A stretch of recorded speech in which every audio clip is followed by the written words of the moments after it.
My name is Laura Fisher. I am a carded Michigan 4-H horse show judge. I have been so for the last 15 years. And what I love about horses the most, there isn't any one thing that I can pin down. I love everything about them. And I love seeing good horses just as much as I love seeing old trail ponies. I mean, there isn't any one thing about horses that I love except them themselves. I would say, other than conformation, conformation aside, you need a willing, sound horse with temperament, with a good temperament. That is really important to me, that I enjoy the horse itself. And that our temperaments align so that we can work together. There are lots, and I think that is what made me the horseman that I am today, is that I've ridden numerous horses. I've ridden different riding styles.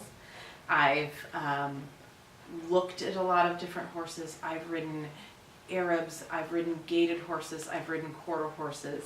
I've worked with young horses, I've worked with old horses, I've worked with really great broke horses, and then not so broke horses. So I've had such a variety. I've been in the racehorse world as well. I've sat in a race bike and harness horses and thoroughbreds.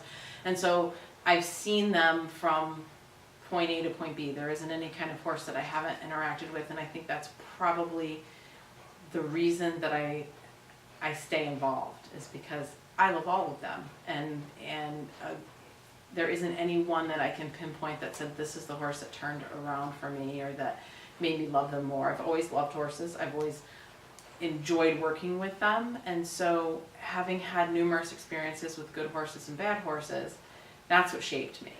And riding lots, that's the difference, I think, for me. I was about 8. My mom loved horses and had horses and wanted horses again as her children got older. And so I had a first pony, Scout. He was a little bay and white Tobiano Pinto pony, and he was a brat, and he was horrible.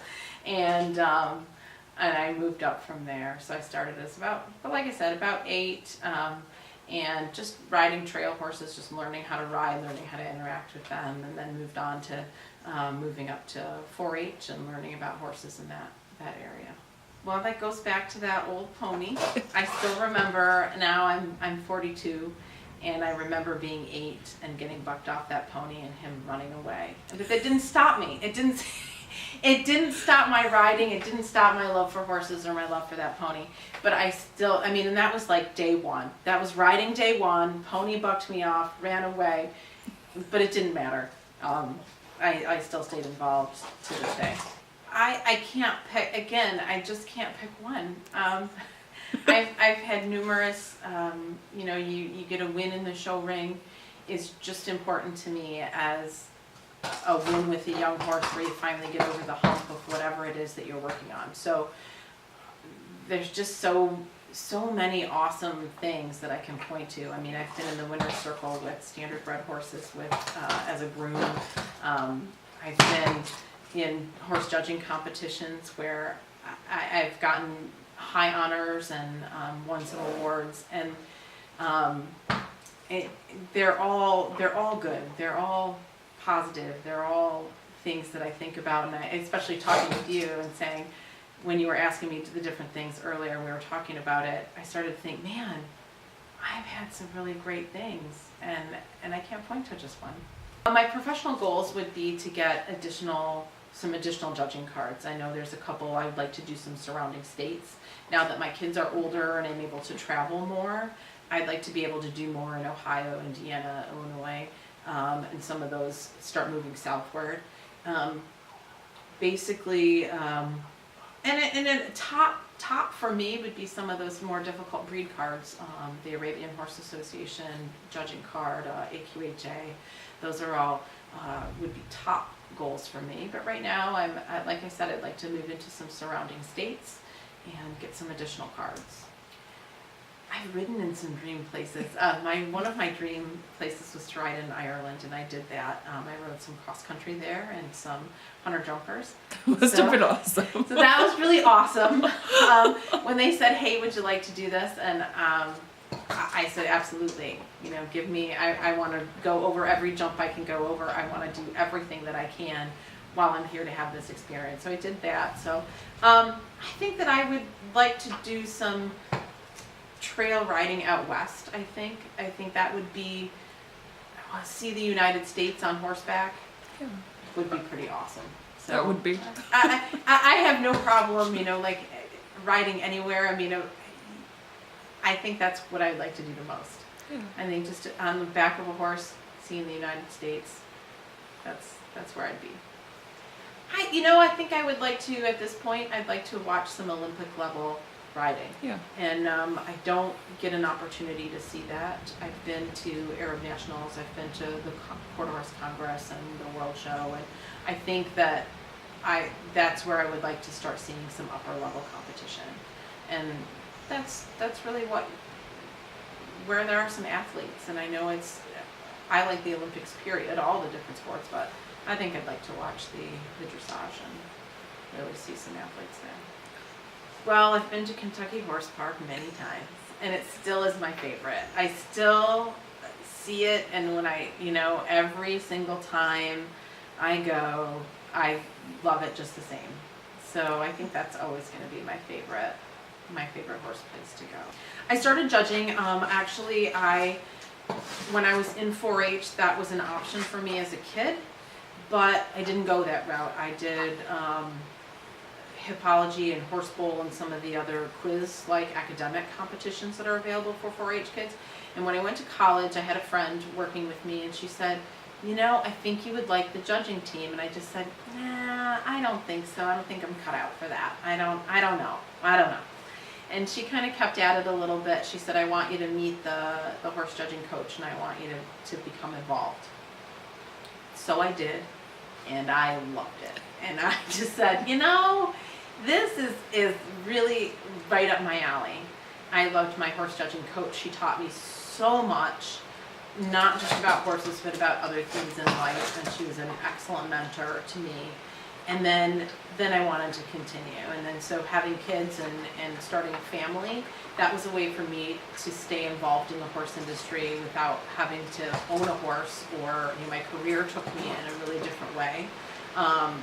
I ended up moving from being involved in the horse industry to being involved with some nonprofits and dogs. And so though my career took me in a little different place, and then my family, my kids weren't interested in horses, still being a judge and still being able to go and participate and be part of the horse industry helped to keep me connected. And so then I wanted to stay. The hardest part about being a judge for me is that I have to watch someone struggle and know that this show, I have to put them where I put them on my card. And so rather than, I can make an impact on them by telling them what they can do to improve, but that this might be something that they say, well, I got last place, I never want to do this again. And that always to me just says, oh, but I want them to stay. I want them to have a positive experience. So I try to make for those people the best experience that I can, because that's the hardest thing, where I know somebody's got to be last. Yeah. and I like I said, I want those people to continue to be involved in horses, and I don't want anybody to have a bad experience and then never want to do this again. So that's probably the hardest part for me. Oh, tons. They really have, that person can sometimes, what you judge in that horse show in that day, like I said, could absolutely make or have another person decide they love this or they hate this. Like, I can't do this anymore. This is really awful. So I try to talk to every person. I try to make sure that every person in my class, that especially the ones that are really struggling, to have a couple of kind words, to have maybe some compliments. Maybe there isn't anything that I can say nice, but I got to think of something, whether it's your pink shirt is adorable and I love it. So that they at least walk away with something positive that happened to them that day. Of course, that, decisions people make aren't my decisions, and I can't influence that, but at least I can make sure that their horse show that day was good for them. And that's what I want. That's the type of positive experience I want them to have. And I hope that they walk away from a horse show with me that day having had, at least that I smiled at them, or I tried to make that a good experience for them. Maya Angelou said, when you know better, do the best you can until you know better. And then when you know better, do better. And that is how I hope that people feel about riding horses. That there are some things sometimes you just don't know. Fortunately for us, as opposed to when I was growing up, the resources that are available right now for you to go out and say, I want to know how to do this better. I'm going to watch a YouTube video, or I'm going to research, or I'm going to go to a clinic, or the travel is so much easier now than it was 20 or 30 years ago, being involved in the horse industry. So you can really, if you want to know something, the information available is limitless. So you can know better, you can learn, you can grow. And so I would encourage any horse show participant to maybe step outside your comfort zone as well and do something different, or say, hey, this isn't working for me. What can I do to grow and learn, or what else is available for me? You know, maybe you've only ridden Western horses your entire life. Well, maybe ride a different style. Maybe test it out. You might find that that fits you better, or that discipline is better for you, or that it improves your Western riding. So you've ridden a horse, maybe you've only ridden Western horses, and then you start riding maybe some hunter horses, and that improves your Western riding. So you really can, like I said, try different things. That's really what I would tell people. Look at different things, watch different things, see a different, maybe a trainer that you never would have thought about, or a rider that you never would have investigated, and go out and watch that and see. Maybe you find out from that experience, I never want to do that ever again. That really wasn't for me. And that's okay too, but at least you've explored that. So what I'm loving, I'm seeing a lot of now is a lot of the bridleless riding, bitless riding, hands-free showmanship, and those types of things. And I love it because it's a little bit more resistance-free and kind of positive, and moving in that way of, rather than correcting the horses, that you're getting good movement and quality of movement. And so with less force. And I think that's what I'm enjoying about the horse industry right now. And I'm excited to see that grow and progress to more and more young riders and new people coming into the industry. Horses have taught me a lot of patience. I think that's really what it is, because you can't get from point A to point B by rushing it along in 30 days. That really isn't how it works. That's not how animals work. That's not how people work. So really, I think probably they've taught me a lot of patience, and hard work pays off, always. If you want to get something, if you want to have a goal and a dream, you've got to work hard to get there. For anyone that rides, my advice is to have fun.